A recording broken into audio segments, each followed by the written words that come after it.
And welcome back. Now today we're revisiting an old project, well not that old, but certainly one that we've completed in the last few months, and it's this red PMW controlled children's bedroom light, which basically has these ultra red, they look white to you, but these are in fact very, very deep red LEDs. There's 4 of them in total. There's a 4th one down there that the camera not quite picking up.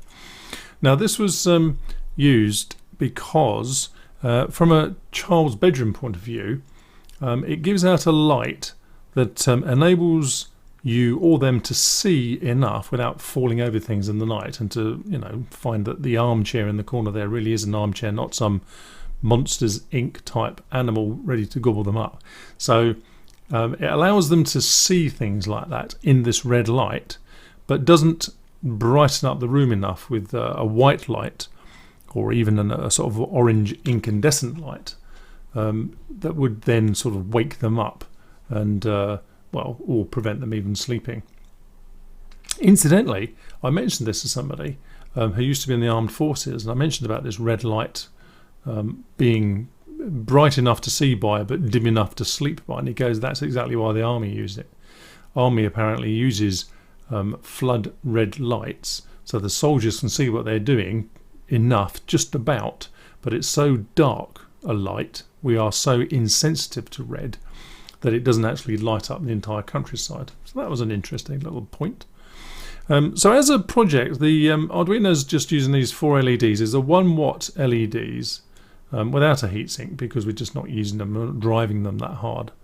So it's driving these 4 LEDs, pulse width modulation, which in itself would be a fairly trivial project. We've made it a little bit more exciting with this 4-channel remote control, controlled by this little gizmo here.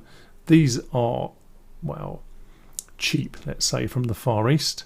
And I'm using 4 channels, and I might have in fact have amended it since I last did it without telling you, or snuck in a quick change. So what happens now is that, let me think, C turns it on, D turns it off, A and B increase or decrease the brightness. So if we switch it off by pressing D, there we are, all off. And switch it back on again with C, great. And then we can go up in brightness, as you can see there, and down in brightness. Now, there was one problem, I say problem in inverted commas with this, is that I was having an issue where it wasn't actually responding particularly well, and I thought, has it hung? Has something happened? So I'd go into the bedroom, unplug the power. Obviously I haven't got this lead connected to the Nano then. I'd unplug the power, plug it back in again, press the on button, and this thing will come on at full power, or at no power, be 0, and then you'd be forever pressing one of these buttons, wondering if it was ever going to come on, or whether it was in some way faulty. And it crossed my mind, and I thought, why on earth am I not saving the last value from these up-down buttons, A and B, into the EEPROM on this chip, so that when you plug the power back in, it just comes back onto that value? Indeed, why not? Well, when you're creating a project for the first time, you're trying to keep it simple, not overload people with information, and it seemed to work well enough at the time. But since then, as I say, this plugging it back in again at a preset value seemed to me to be a good thing to add on to it. Incidentally, the actual problem was nothing to do with this at all. It's this transmitter, it just needed a new battery. Yeah, I know. It's the small things in life, isn't it, that really get you. But just to mitigate my sense of shame here, when I pressed the button, it did light up. See that little red light at the top? So that little red light was lighting up. But that corresponding one there on the receiver I'm pointing to didn't light up. So I was pressing this away. This wasn't lighting up. And I'd have to go around to the back of the wardrobe, whatever, and try and unplug it and plug it back in. Then suddenly it all sprang into life. But by then, of course, I was only about 3 inches away from it. So, yeah, I should have checked the battery first, I know. But anyway, it still led me to the conclusion that it would be really useful to store the value in an EEPROM. Now, that is done very, very simply with the EEPROM library. It's standard part of the Arduino collection of libraries that come with it. And the actual code is almost trivial, but there's a couple of little niceties they've added since about 2009, 2010. They've added something which I think is really nice and stops me, in fact, having to code a load of stuff to show you how to do it. So let's have a look at the code. Right, okay, so this is the original code from the video that we did before, but there's a couple of little changes. One, I've put in this debug method, this function, so we can print stuff to the debug window without having to put an if statement around each serial.print. So this is just a replacement for that. Also, of course, we've now got this value as a global variable, where this was originally a static int within the loop, but we need to access it before that, so now it's a global variable. And we set that here.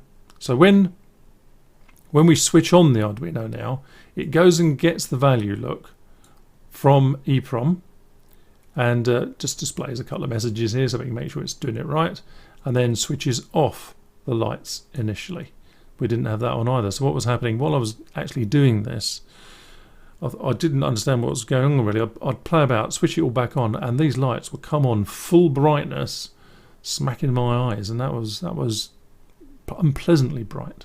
Oh yes, right at the top of this we've included the EEPROM library, look, but that's a standard library. It comes with the Arduino, so there's nothing to download as such. You'll already have it. So just moving back down to the code. So we're reading by, say, eeprom.get. We're saying from position 0, go and get me the value that's stored in there. Now, there's a couple of little niceties here that are not immediately apparent. First of all, the EEPROM size differs depending on which chip you've got. And I've just put in a little debug statement here, look, and this here, to say go and get me my size, so we know if we're going to run off the end of it. Of course we're not going to run off the end of it here, we're only storing a pretty small value, but you can get the length of your EEPROM for the chip that you've got. So on here it's 1024, but on a Mega it would be 2048 or 4096, can't remember which. Doesn't matter anyway. There's a lot of EEPROM storage there that's more or less going to waste, which that's a good thing that we're actually implementing it here. So having got this fade value, we can then think, right, now I know what to set it at. But let's just think about what's happening here. We're declaring fade value at the top now as this global variable as an integer. So quick question then, how many bytes does an integer take? 2. How does this know then? When we say go and get me my value, how many bytes from 0 it's supposed to get? Well, the answer is that this get command is one of the new additions. Well, I say new, it's a few years old now, but it was added to the standard library way back to make it easier for people like you and me when we're programming this. So we didn't have to think about, are we just getting a character? Are we getting an integer? Are we getting a float or a double? You know, how many bytes does this all take up? So they've added that in, and jolly useful it is too. So by specifying here an integer variable, this knows in that get statement that it's got to get 2. Now what I'm going to do, I'm going to switch over to my monitor view rather than just the code window, because you'll see some interesting stuff on my IDE. As you've probably noticed, I'm not using the standard Arduino IDE here, but that's purely so that I can demonstrate more stuff to you. I don't normally recommend that beginners or just general hobbyists move on to this IDE. It's probably a step too far to most, but in case you're interested, it's the Eclipse IDE with the Arduino add-on. Very good it is too. So let's go over to the monitor. Right, so I've switched over to monitor view, which looks pretty much the same what we're doing, but look what happens now when I hover over the get command. Whoop. There we go. So now look, what it's showing me there is what the code is behind that. And what it is, it's saying we're using a template, which means I'm passing you in a type, but you'll only realize what that is at runtime. And it's saying, to cut a long story short, what this is saying is how many bytes long is the type of variable that you've sent me, so that I know how many bytes to go and get out of the EEPROM. Now you can actually send down the wire here not just an integer type like this one here, or a single byte character, a char or byte. you can actually send a whole struct. Struct is a way of encapsulating several variables in a single container. So rather than saving many variables into an EEPROM at various addresses, you can give it the whole collection in one go and go, just store these somewhere, starting from 0, and it will work out exactly how many bytes to use and store them away. Brilliant. Nice and easy for us, isn't it, really? Now, you might be thinking, okay, that's the get. How do we store the variables in the first place?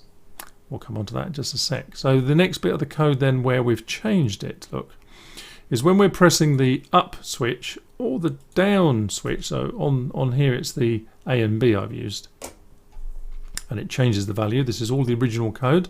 What we're doing at the last minute here and here is using the put command, and the put and the get are twins, if you like. They're one gets, one puts, and this one also says, well, how many bytes does the thing that you've sent me occupy, and I'll go and get that many from the address, starting with the address that you've given.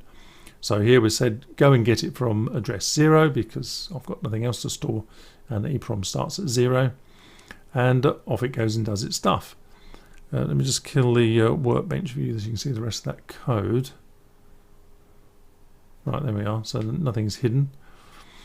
This is, I must admit, this is what I do like about the Eclipse IDE. It does show me stuff like this behind the scenes. Now, there's nothing to stop you going into the EEPROM library and finding the put method and the get method and having a look. That's all it's doing. It's having a little sneak peek behind the scenes. And you too can just go and have a look at that. There's nothing secret or magical about it. You can just have a look at the library and see how it's written. But anyway, that's one of the advantages of this IDE. And what we're doing here, we're saying put whatever the value is in fadeval being 2 bytes long. It says, okay, I know that fadeval is 2 bytes because we've got this value here. I'll go and work all that out and use the write command, the underlying write command, to write away the correct number of variables. Okay, now that's not the end of the picture regarding EEPROMs. There's a bit more, so let's have a look at the browser window where I happen to have some stuff on here. Right, so this is the EEPROM library from Arduino themselves, and as you see, the functions that you can get start from read, write, update, get, put, and EEPROM itself. Right, let's start from the absolute basics. Read and write, which were the original functions as part of the EEPROM library, simply go and get 1 byte or a char out of the EEPROM, starting at the address that you've chosen. So if we click on read, just have a quick look at that one. Right, so it says, oh, it says there, look, reads a byte from the EEPROM. Okay, locations that haven't been written to have the value 255, but of course, well, you might actually be storing the value 255 in a byte, mightn't you? So it's basically EEPROM read from address, and they've included a little example here. Look, they are value equals EEPROM.read a, where a is the address of the EEPROM starting from 0. All well and good, and its counterpart is write. Does exactly the same. Now that's all very good and easy. But as I say, if you've got an integer that takes 2 bytes or a float that's got 4 bytes, it becomes a little bit more tricky, or would be more tricky, if we didn't have those other methods. So if we look at let's look at update first. So update writes a byte again, so it's part of that basic family of functions, but it only writes it if the value is different. So if you're saying go and write to memory location 10 the value 50, and it says, well, the value is already 50 there, I won't bother, that's good. And why is it good? Well, you may have noticed it on the previous page when we looked at the write. What it says here is, look, the EEPROM memory has 100,000 life cycles which you can write to any one value. Now we're writing to value 0 here, and I've done a quick bit of math, 100,000. Even if we were to write 20, 30 values per day to that 0, I've still got about 5 years worth of life in that single memory cell, or the 2 memory cells that an integer is going to occupy. So frankly, I'm not really that worried. But the very fact that the put will check first, because it can have pretty much an infinite number of reads, it's the writes you have to be careful of. It's a good thing that the update does in fact consider whether or not the value is the same or not. So that's fine. So the read, write and update all write a byte to the EEPROM. Then we get, of course, to the more sophisticated functions where we have the put and the get. So the put writes any data type or object to the EEPROM. So whatever it is you've got, you don't have to think about it anymore. You just say put this into the EEPROM at the address that I'm telling you, and here's the data, whatever it is. Integer, as it says down here, look, where is it? A primitive type, e.g. a float. Well, we don't use many floats in the Arduino world. Floats aren't particularly accurate, but you can easily use a float, or an integer, a string variable, anything like that, or I should say a string array, really, because a string is just an array of bytes. Now the other thing it says here, you can write a custom struct. So as I mentioned before, a struct, I'm hoping it might give a little example here. Here we are. So here's an example of a struct. You just call it any name you like, and you say what it consists of is this set of variables, usually logically related. So for example, if you had like a person struct, then you might have something like gender, height, weight, things like that, right? So they're all related, and they've all got their own individual little values. So in this example here, for example, you would refer to them as my object dot field 1, field 2, name, for example. So that's how a struct is used. And it's moving one step closer to full object-oriented coding. It's not object-oriented. It's not a class. This is a struct, which is, well, as I say, the first step towards that. So that's fine. The fact you can give it a struct with all the variables inside it, and it will just go away with the put, and it just does it here, custom variable, for example. Great. So that's the put, and the get is its twin, its counterpart, and it returns any data value again. So back in the code, you can see that what we've actually got here is the put, which uses the update method, which behind the scenes will use the write method, and it will write the correct number of bytes away. So let's have a quick demo of what happens on here now. So if I disconnect the power, which is the same as resetting it, we want to see what happens on the code window serial output to show that it's actually working. So let me bring up the code window and look at the serial output. Right, so it's COM5, there we go. There we are. So what it said is, look, the size it's found is 1024, which we expect, of course, from a nano or a UNO. And that message is coming from the initial setup. So it's this bit here. And then it says the initial light level it's found is 12, because that's what we set it to before. So if I now increase that by making this brighter, well, first of all, we've got to switch them on, of course, because it's now going to come on at level 12. So switch it on. There it is. Not blinding. Pretty good. And increase it. And you'll see that it goes up, 14, 15, whatever. So we said 21. Okay, now we're going to reset again. So we reset. There it is. Look, it says 21. Brilliant. So now if I press my on button, it comes on at level 21. Now you might argue, well, why doesn't it just come on automatically at the previous level? Well, frankly, I don't want it to do that, because this has also got a light dependent resistor on the side here, which I've covered up with some black tape, because what it does is automatically switch off during daylight hours. I don't really want it coming back on at night, because we might not require it on. So I'm leaving that, but you could very, very easily in the setup here, instead of saying 0, analog write PNW 0, put fade value in. So as it comes back on, it will come back on automatically at the correct value. Should we try that? Why not? Right, let's upload that. Off it goes. Oh, you see the interesting enough, this has now all been switched on at full power because it sort of disconnected itself.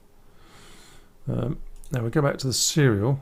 It says 21. Now it's actually done it. Obviously, you saw the light level dip there, but let's see that happen when I reset it. Resetting it, remember, is the same as powering it off, as far as we're concerned here. So I'll reset that. There we are, and it says I found 21, and it set it to 21. And just to prove the point, we're going to dim it down a bit, way down. There we are.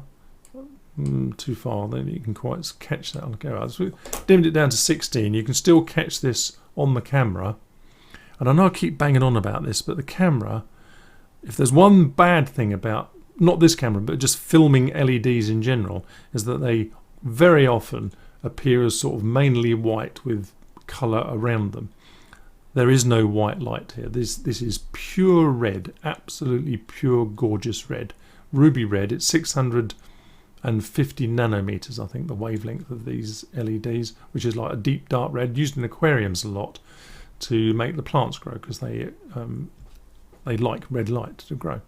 So anyway, this is now set to value of 16, we said. So I'm going to reset this. They will go off. Watch the debug. There we are. It says 16, and lo and behold, they're back on at 16. Do you know what? I might even leave it like that. I said I wasn't going to because I didn't want it to come on automatically, but I don't know.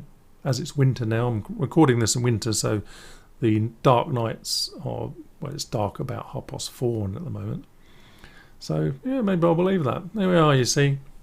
Bit of pragmatism. Got to just take it as it comes. Right, so that's it. So it's going to come on now at the right value, and whenever we change that value, it writes it away to the EEPROM. So 100,000 writes later, that EEPROM cell will probably fail. I mean, it's only a mean time between failure, but so it could fail at 50,000, I guess. It might carry on for 200,000. I somehow think that I won't be needing this anymore by then.